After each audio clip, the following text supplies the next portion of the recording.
என்ன சமையல் பார்க்கலாம் வாங்க. போல சுட சுட சோறு தான் ஆஸ் யூஷுவல். கொஞ்சம் ரொட்டீனாக அப்படியே துவங்கியாச்சுன்னு வச்சுக்கோங்களேன். இது கொஞ்சம் ரொம்ப எமோஷன் ஆகிட்டாங்கனால நிறைய கட் பண்ணி போட்டாருன்னு நினைக்கிறேன். எல்லாருமே இந்த வேடந்தாங்களுக்கு பறவைங்க வந்துட்டு போகுது பார்த்தீங்களா, அந்த மாதிரி எல்லாருமே வந்துட்டு போயாச்சு. அவ்வளோதான். இனிமேல் நம்ம வாழ்க்கையை நாம் எப்பயும் போல் நம்ம தொடர வேண்டியது தான். நமக்கான தேவைகளை நாம் பார்த்துக்கணும், நமக்கான வேலைகளை நாமளே செய்துக்கணும் அப்படிங்கிறது தான் உண்மை நிதர்சனம். இன்னைக்கு சாதத்துக்கு மோர் குழம்பு வச்சுருக்கேன். மோர் குழம்புக்கு தொட்டுக்க வந்து கேரட் ஃப்ரை. காய்கறி எல்லாம் எதுவும் எக்ஸ்ட்ரா நான் வாங்கவே இல்லை. வீட்டில் இருந்த காய்கறியை வச்சுக்கிட்டே இப்போ வந்து சமாளிச்சுக்கலாம், பார்ப்போம் இன்னும் 2 நாள் கழிச்சு எல்லாம் பழசெல்லாம் தீர்த்துட்டு அதுக்கப்புறமா வாங்கிக்கலாம்னு சொல்லிட்டு விட்டாச்சு. கூடவே பார்த்தீங்கன்னா ரசம் இருக்குது, தயிர் இருக்குது, அவ்வளோதான். கூட சேலத்துலேருந்து கொண்டு வந்த மாம்பழம் இருக்குது, வெள்ளரிக்காய் சேலடும் இருக்குது.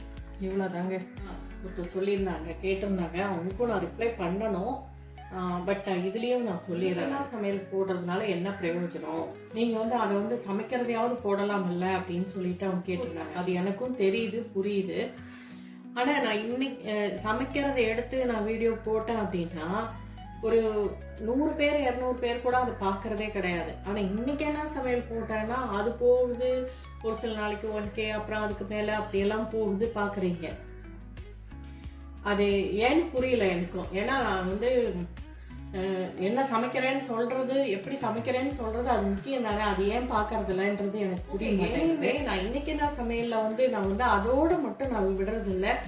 ஏதாவது ஒரு டிப்ஸோ ஏதாவது ஒரு இதுவோ நான் வந்து எக்ஸ்ட்ரா நான் சொல்லிட்டு தான் இருக்கேன். இதோட காம்பினேஷன் உங்களுக்கு வந்து இதில் வரும். மோஸ்ட்லி வந்து நான் காம்பினேஷன் குக்கிங் தான் நான் வந்து செய்வேன்.